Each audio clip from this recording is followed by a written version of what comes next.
Pastor, a palavra está com o senhor e Deus lhe abençoe.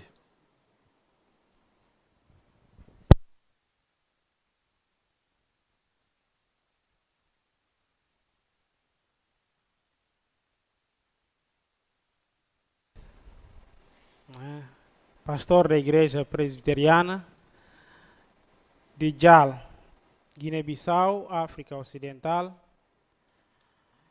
E sou casado com a Teresa Yeimbali. Nós temos 4 filhos, todos homens.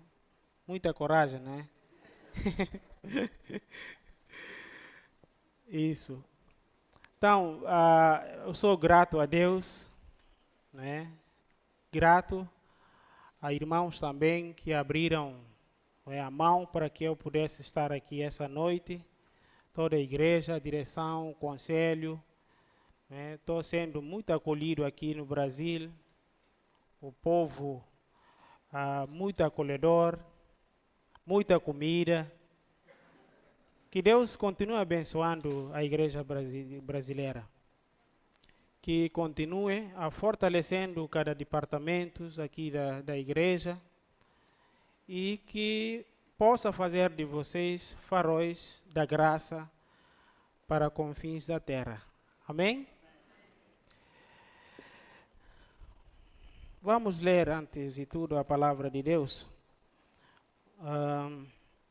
Evangelho de Mateus, capítulo 28.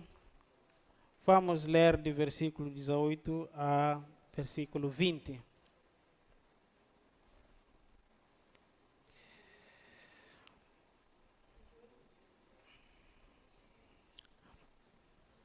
Bom, eu vou ler, talvez a minha versão seja diferente.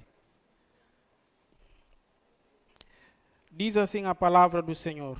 Mateus 28, versículo 18 a 20. E chegando-se Jesus, falou-lhes, dizendo: É-me dado todo o poder no céu e na terra. Portanto, ide, ensinai todas as nações, batizando-as em nome do Pai, e do Filho, e do Espírito Santo, ensinando-as a guardar todas as coisas que eu vos tenho mandado, e eis que eu estou convosco todos os dias até a consumação dos séculos. Pai, nós te agradecemos, ó Deus, pela oportunidade que o Senhor nos deu de estar aqui essa noite para ouvir a tua voz. Pedimos que, ó Deus, venha abençoar cada um de nós, que saiamos, ó Deus, cheio do teu Espírito Santo e que possamos, ó Deus, estar pronto para pôr na prática tudo que o Senhor nos ensina. Em nome de Jesus nós oramos e confiamos. Amém. Bom, vivemos num tempo em que muitas igrejas locais, como a igreja de Guiné-Bissau, talvez pensam se essa igreja pensa que simplesmente é uma, como eu posso dizer, a igreja guineense pode pensar que são apenas um campo missionário, mas não agente da missão. Mas Cristo, ou seja, Jesus Cristo, ao ressuscitar, reuniu os seus discípulos, deu uma declaração: todo o poder me foi dado, por isso todos os povos devem ouvir o Evangelho de Cristo. Archibald Green Simonton, como o nosso pastor falou, já estava aqui no meu sermão, o pioneiro do presbiterianismo no Brasil, foi despertado para o trabalho missionário no estrangeiro pelo seu professor de teologia, Charles Hodge, que pregou um sermão na capela do seminário de Princeton, no texto supracitado, sobre a necessidade de educar os pagãos.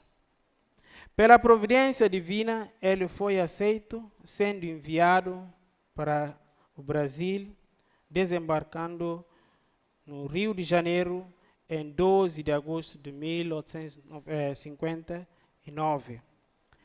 No solo ou em solo brasileiro, ele semeou a semente do evangelho e do presbiterianismo. Hoje colhemos os frutos dessa grande árvore que se tornou a Igreja Presbiteriana do Brasil. Também da Guiné-Bissau, não é, pelo reverendo José Dilson, já temos 28 anos, 3 igrejas organizadas, 8 pastores nacionais, um seminário, um povo alegre pela graça de Deus, na pregação do Evangelho. Isto é interessante ouvir, irmãos. O texto em que nós acabamos de ler, mais conhecido como a Grande Comissão, registra as primeiras palavras de Jesus após sua ressurreição.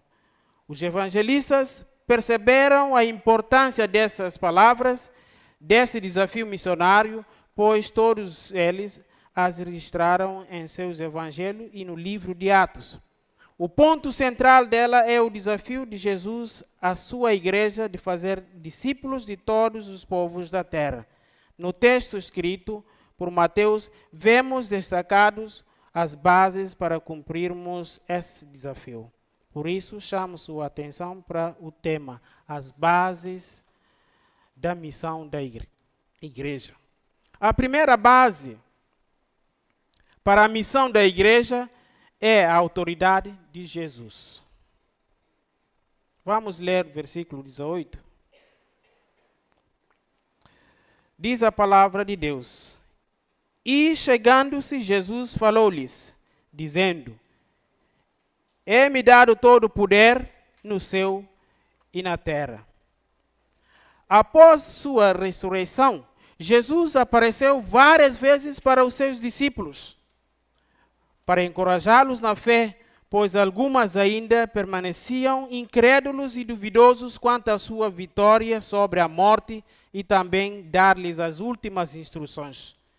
Ao se aproximar dos discípulos no monte de Galileia, pois tinha pedido que eles o encontrassem lá, disse: Toda a autoridade foi-me dada no céu e na terra.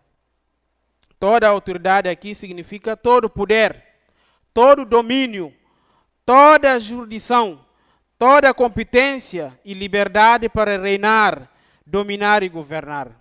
Era uma palavra usada para o domínio que os reis exerciam sobre seus territórios. Jesus é o rei maior, que pela sua morte e ressurreição recebeu toda a autoridade do Pai para reinar sobre o céu e sobre a terra. Os discípulos precisavam ser lembrados de que Jesus dominava não somente sobre eles, não somente sobre a Palestina, não somente sobre os deuses locais, mas que seu domínio é universal e o seu poder é absoluto, total, eterno. No capítulo 2, versículo de 8 a 11 da carta aos Filipenses, o apóstolo Paulo enfatiza essa verdade.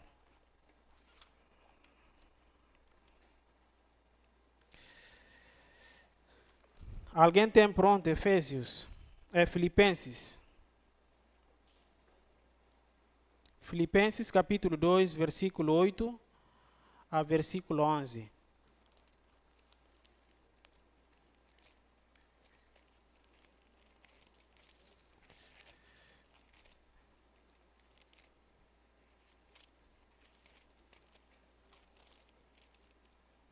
Alguém?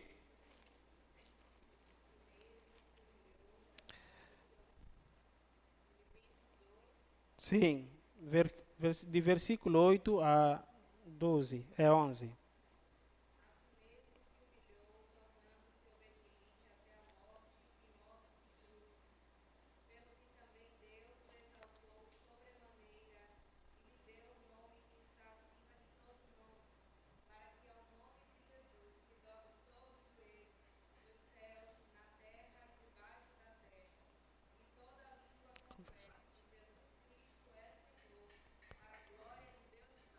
Amém?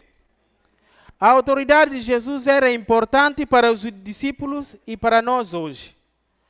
apesar do imperador romano ser poderoso na época, não era ele quem reinava de facto.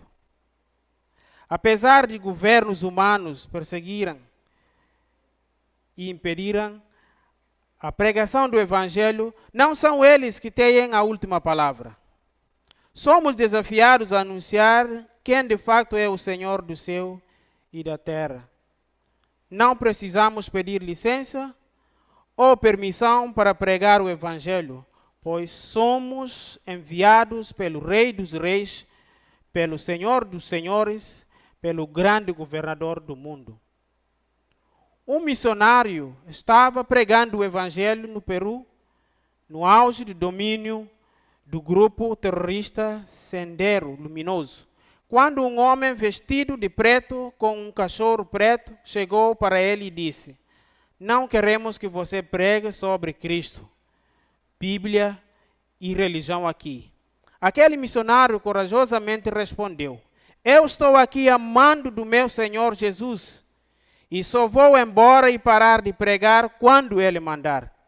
Ele sabia quem de facto reina e tem toda a autoridade. Você sabe.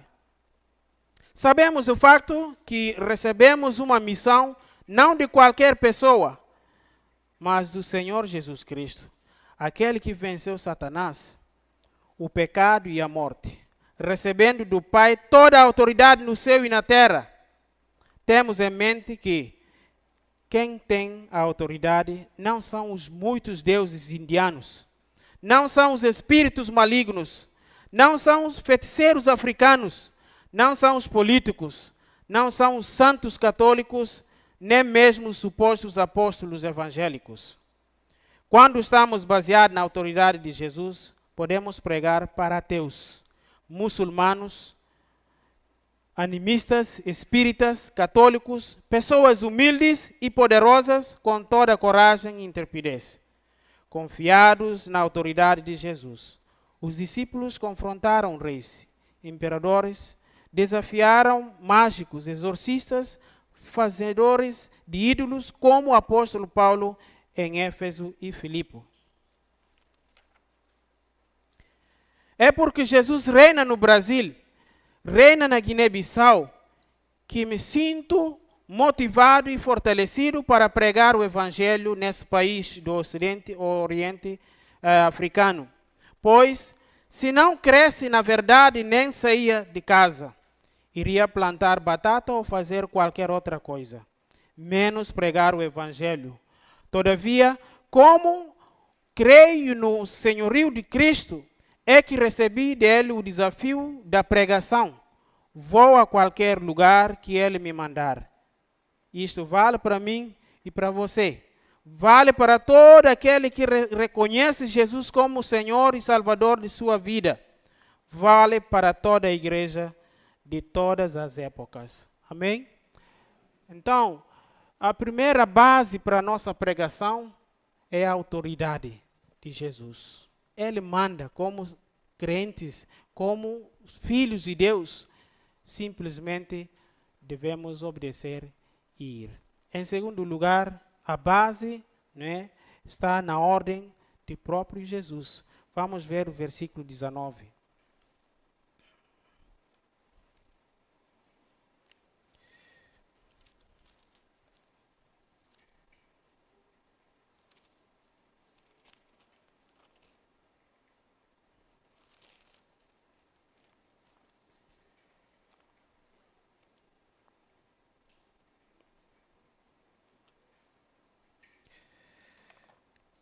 Desculpa.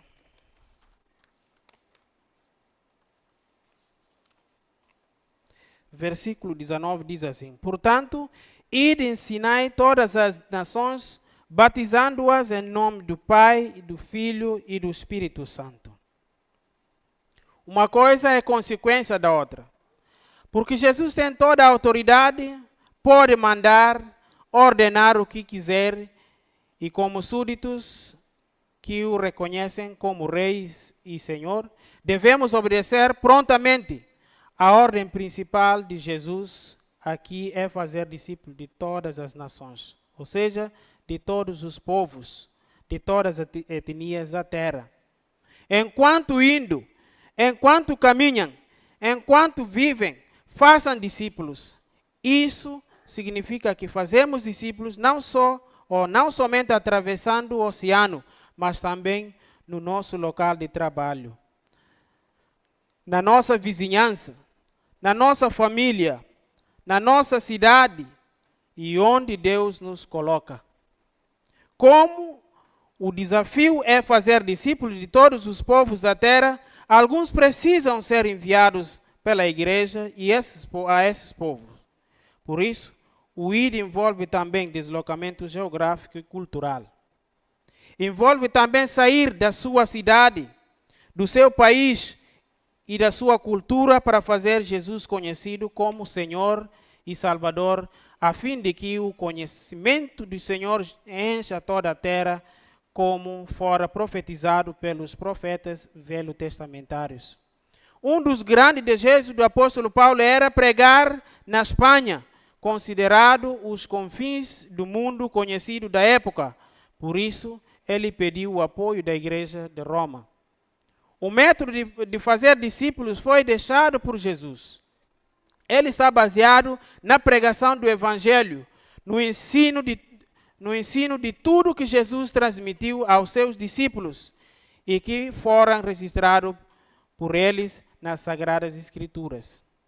De forma mais abrangente, podemos dizer que fazemos discípulos de Jesus ensinando a Bíblia para as pessoas. Não tem segredo nem novidade. Não precisamos reinventar a roda ou trazer novidade na metodologia missionária da igreja. Basta fazer o simples, o ordinário, o essencial. Nós ensinamos a palavra de Deus e os que se convertem devem ser congregados na igreja e batizados em nome do Pai, do Filho e do Espírito, ou seja, do Deus Trino.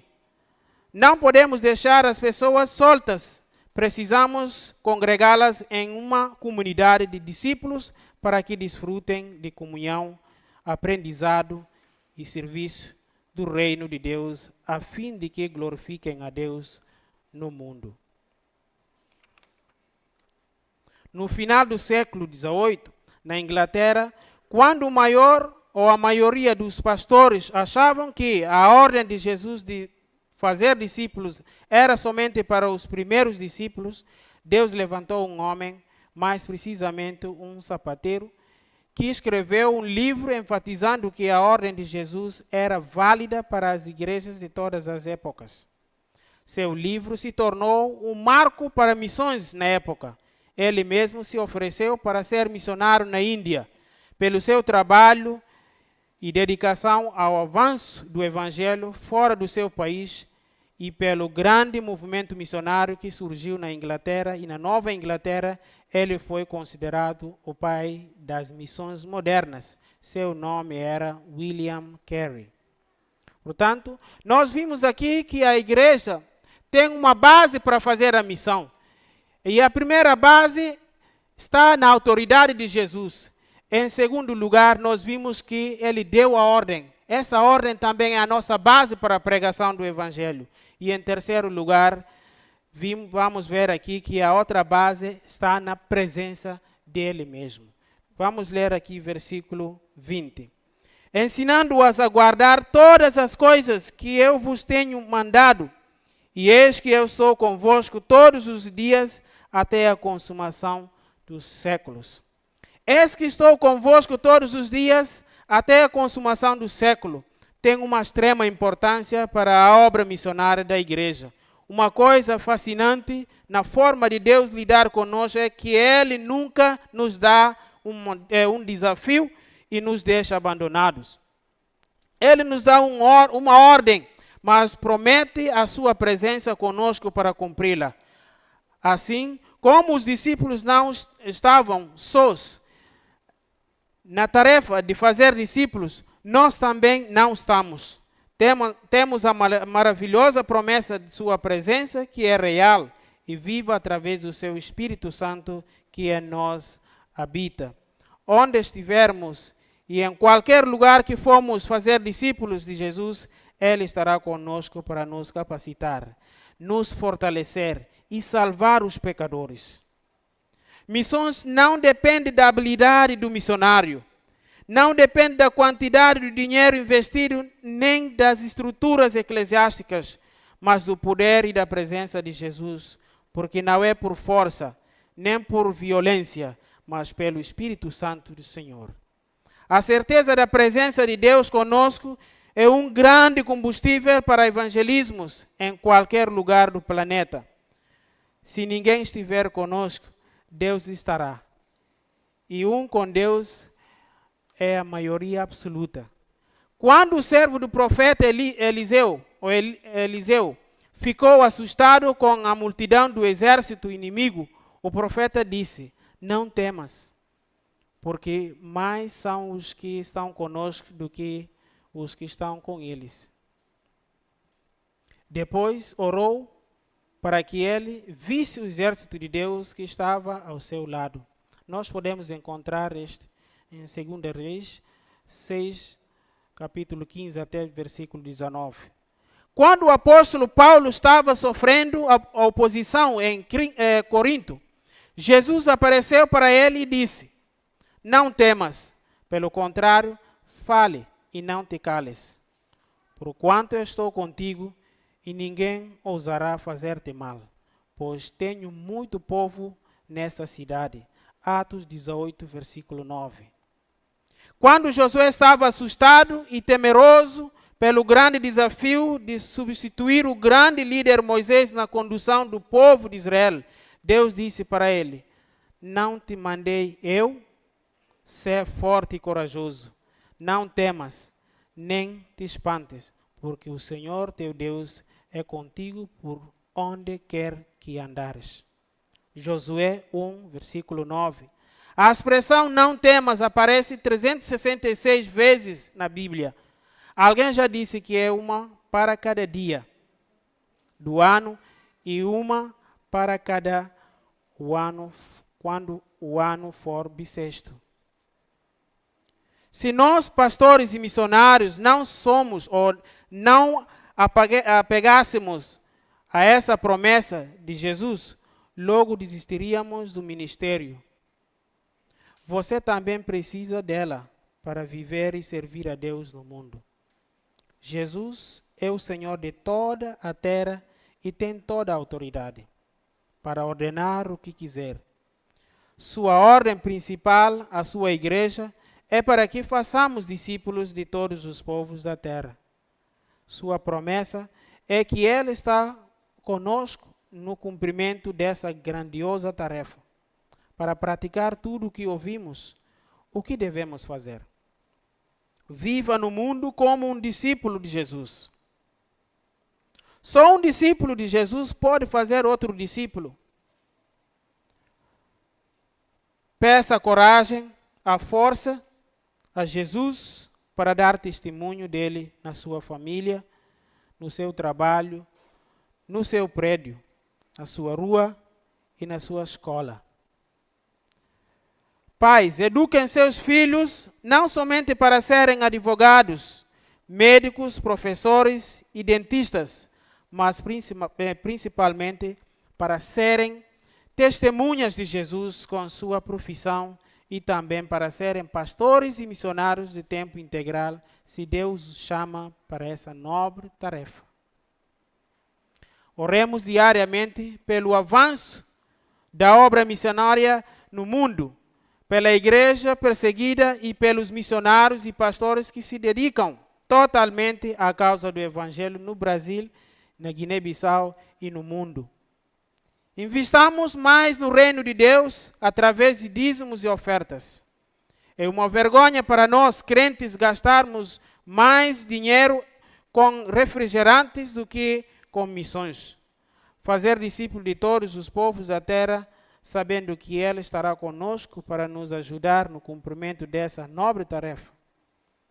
Que a bênção de Deus possa sempre estar na amada igreja, no avanço do seu reino aqui. Ore, invista financeiramente e se disponha a ir caso Deus te chama. Que Deus abençoe a igreja, que possamos ter esta base e sintamos a vontade com muita força para fazer as missões ou a missão de Jesus Cristo, para onde Ele nos chama para fazer a missão. Que Deus nos abençoe. Muito obrigado mais uma vez pela oportunidade dada. Amém. Pastor.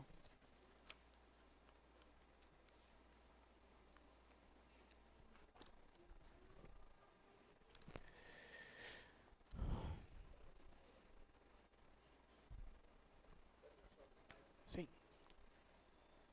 Queria que você orasse, só depois do slide. Como é? Depois do slide, que você vai orar.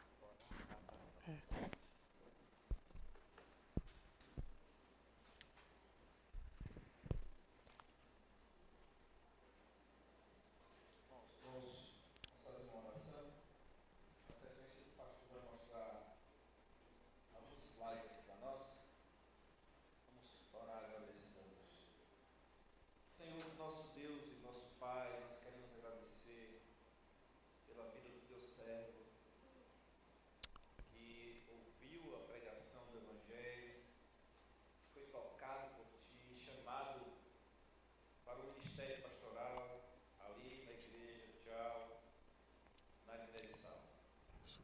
Continua a derramar o poder do teu Espírito sobre este homem, Deus, para que ali onde ele está pregando o Evangelho, mais pessoas sejam transformadas pelo poder da tua palavra. Amém. Em nome de Cristo, ó Deus, muito obrigado por sua presença aqui conosco, nos encorajando, nos incentivando, ó Deus, a fazer missões. Uma presença viva do resultado, ó Deus, daqueles que ouviram a tua palavra, que entenderam, ó Pai, que o Senhor é a autoridade suprema para nos enviar as missões.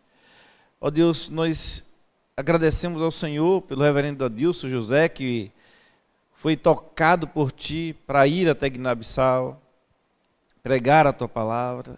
Ele ouviu, ó Deus, a tua ordem, ele aceitou a tua ordem, ele entendeu que só o Senhor, Deus, tem autoridade para tal, para enviá-lo.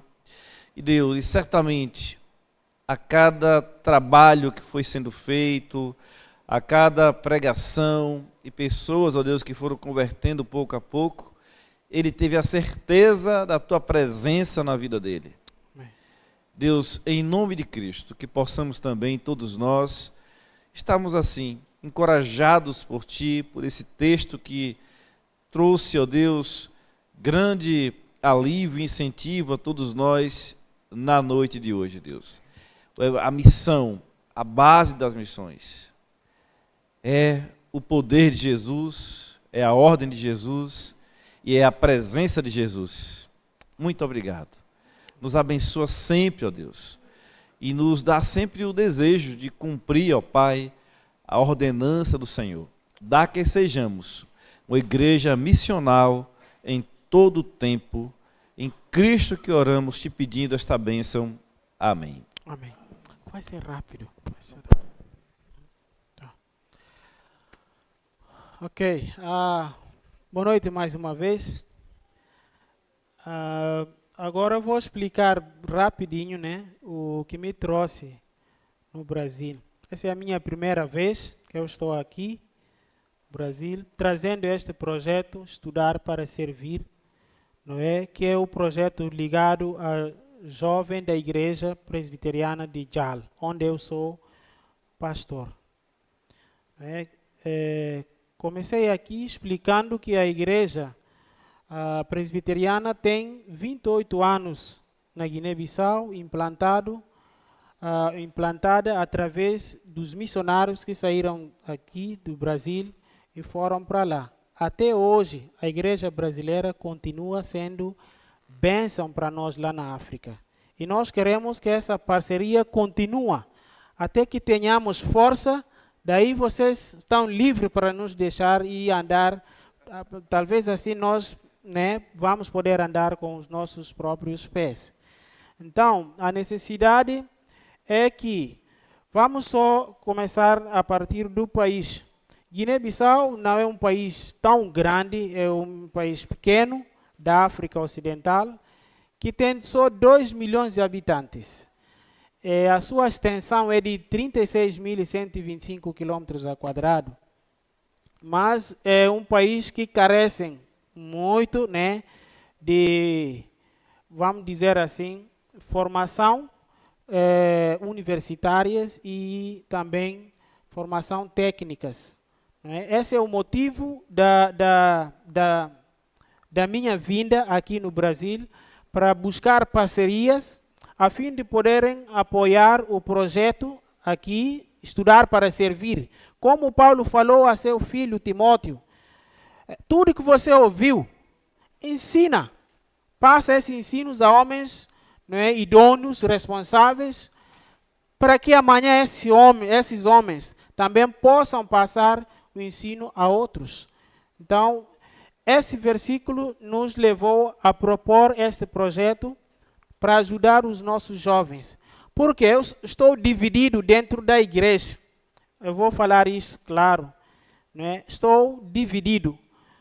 Pastor principal da igreja não tem.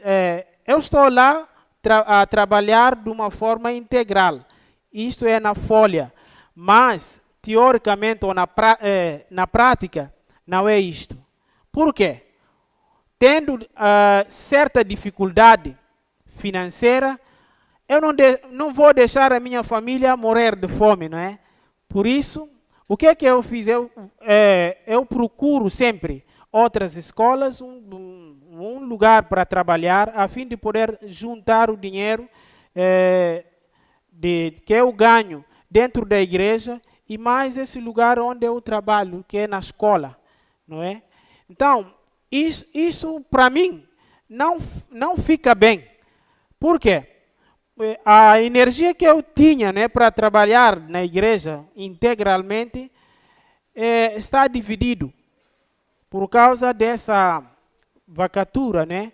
Eu tenho sempre ausentado, muitas das vezes, o escritório da igreja para poder buscar. O valor que eu recebo dentro da igreja é de 25.000 francos CFA. 25.000 francos CFA, a nossa moeda, correspondia aqui R$240. Então, como eu disse aqui no início, sou pai de 4 filhos e o povo ama muito arroz, nós, né? Cada mês eu gasto 80 kg de arroz, 80 kg. Porque eu tenho 4 filhos, mais 2 sobrinhas e mais 2 jovens. Eu fiquei responsável porque é assim, não é? O pastor dentro da igreja parece uma pessoa central, em que cada situação o povo corre atrás do pastor. E às vezes você não tem saída para tal. Então eu tenho que assumir, não que eles dormem na minha casa, não tem cama para eles. Mas eles vêm sempre almoçar na minha casa e depois voltam. Irmãos, tendo em conta essa necessidade, eu não vou mostrar tudo que está aí, né? Tendo em conta essa necessidade, eu vi que eu tenho uma responsabilidade grande. Então não posso continuar a ausentar da igreja. O meu chamado, eu tenho a certeza que Deus me chamou. E essa dificuldade me levou a estar sempre dividido. Por quê? Porque eu tenho a família. E os jovens da igreja, tendo em conta a conjuntura do país, não é, que tem constantes problemas, né, greves nos hospitais, saúde e educação não funciona, e você não tem um setor privado a funcionar, o governo é o único empregador, então a situação é muito complicada lá. É um país laico, na verdade, mas o que se vê na prática não é isto, porque a maioria da população, ou seja, a religião predominante como é que é mesmo? Islamismo. 60%. Entre católicos e protestantes, nós somos 30%. E você tem animistas, que a Guiné-Bissau é formada por uma coisa assim de 32, né, etnias dentro, né, do capital. E a língua oficial é português. mas nós falamos mais crioulo do que português. Vocês podem notar isto. Essa foi do pastor Beto e a sua família, missionária Cecília, são eles que iniciaram o trabalho de onde eu sou pastor. José Dilson, lá na leste do país, iniciou o trabalho a nível de Guiné-Bissau. Foi ele quem levou o presbiterianismo lá. Mas, falando do capital, são esses dois bonitos ali, né? Um preto e branco lá. Graças a Deus, os filhos agora estão aqui em Santa Catarina. Estão a estudar. E eles dois lá, dando força lá comigo. A situação é muito complicada. Os jovens lá, imagina a ordenação de 4 presbíteros, né? Numa duração de 1 ano, já deixam o ministério, vão para a Europa. Fazer o quê? A procura de melhores condições. Não é? Então, temos sempre essa subida e descida no ministério. Nós achamos por bem, se nós buscássemos, por exemplo, o apoio para os nossos jovens, aqueles que acham que podem fazer qualquer coisa dentro do seu próprio país, aí sim, acho que se mudar a vida desses jovens, vão poder contribuir para o reino de Deus, tanto quanto para a nossa comunidade. Isto é extremamente importante. Basicamente é isto que eu tenho para falar. Eu não quero mostrar todas as imagens aqui para não ficarmos, né? Vai. O projeto é... A nossa igreja lá em Jal tem uma escola que começa como é que é? Jardim até 9º ano. É liderada pela missionária Cecília. Pode passar. Então, a Guiné-Bissau é um país pequeno da África Ocidental que enfrenta sérios desafios econômicos, espirituais e sociais. O sistema educacional é limitado com poucas opções de formação superior ou técnica. A Igreja Presbiteriana de Jal propõe esse projeto como resposta às dificuldades enfrentadas por seus jovens, buscando capacitá-los para tornarem-se autossustentáveis e ativos no avanço do reino de Deus. Esse é o objetivo. Na verdade, tudo que vamos ver à frente está incluído ali, para que esses jovens possam ser autossustentáveis. Que não voltemos amanhã aqui no Brasil a pedir renovo, mas desta vez vocês devem nos apoiar lá. Amém? Amém. Nesse contexto, a criação de um projeto que visa arrecadar fundos e garantir o pagamento das mensalidades dos estudantes se torna uma prioridade para o desenvolvimento espiritual, social e econômico da comunidade. O apoio financeiro para a educação permitirá que os jovens adquiram as habilidades e o conhecimento necessário para se tornarem profissionais qualificados, capazes de contribuir de forma significativa para a igreja e para o desenvolvimento da Guiné-Bissau. Objetivo geral: buscar recursos financeiros para garantir o pagamento das mensalidades de alguns jovens da igreja presbiteriana. Há alguns jovens da igreja presbiteriana de Jal que pretendem ingressar nos cursos de ensino superior com o intuito de torná-los autossustentáveis e independentes, tanto no aspecto financeiro quanto no desenvolvimento da comunidade e na expansão do evangelho.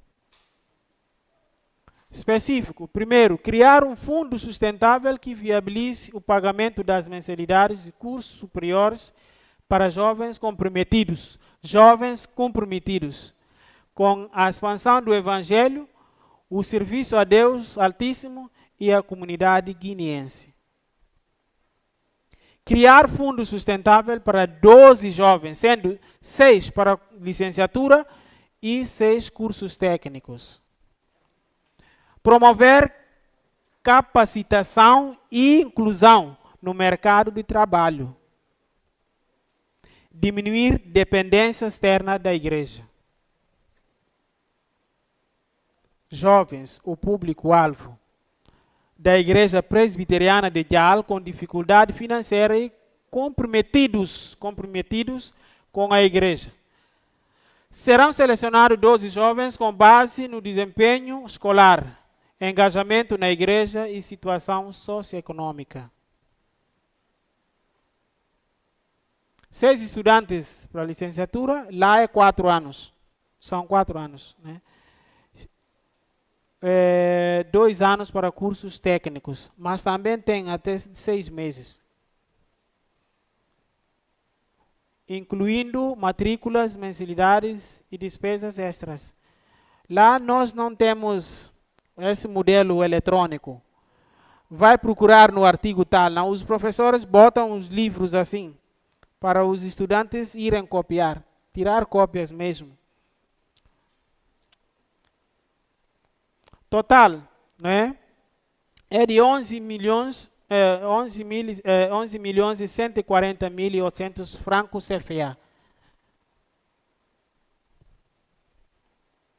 Que daria 108.065 reais e 76 centavos. Divulgação e captação de recursos é o que nós estamos. Seleção dos estudantes cabe ao Conselho da Igreja. Capacitação dos selecionados, Conselho da Igreja. Pagamento das mensalidades é o Conselho que vai ver essa questão. Início do ano sempre é setembro. E monitoramento contínuo com o Conselho da Igreja. Conclusão. Investir na capacitação, a capacitação dos jovens não só promoverá o desempenho ou desenvolvimento de profissionais qualificados, mas também contribuirá para a autossustentação da igreja, criando uma base sólida de membros comprometidos e preparados para liderar iniciativas dentro da própria comunidade. Com isto, o projeto gera um impacto significativo não apenas na vida dos estudantes, mas também na transformação social e econômica do país. Do resto, é a imagem da igreja. Esta igreja foi inaugurada recentemente em outubro e foi construída, graças a Deus, pelo apoio da Igreja Presbiteriana de Pinheiros, através de sua junta de missões. Uma igreja que cabe lá 600 pessoas, grande, né? É parte de dentro. Ordenação de presbíteros, pode passar. Jovens, né? A capinar na frente da igreja. Foi no dia em que eu estava viajando, né? A igreja estava orando por mim. Passa. Professores de escola dominical e os alunos. Lá até os muçulmanos deixam os seus filhos para irem na igreja. Não impedem, apesar de estar contra, mas quanto às crianças deles, deixam. É uma bênção. Às vezes vocês têm 230, 250 crianças, mas às vezes vem pouco, sempre o número oscila. Por isso, não é só recursos financeiros, mas nós também queremos recursos humanos. Né? Se tiver alguém aqui disposta para ajudar, trabalhando só com as crianças, seremos gratos, pastor. Né? Mínimo que eu tenho de guitarra, eu estava a passar para os meninos. A nossa SAF. Bonitas, né? Pode passar. Esta foto foi tirada no dia em que o pastor Paulo estava a voltar para Paulo Serafim, né? Para o Brasil. Então é tudo que eu tenho para a igreja. Muito obrigado pela oportunidade. Que Deus abençoe a todos.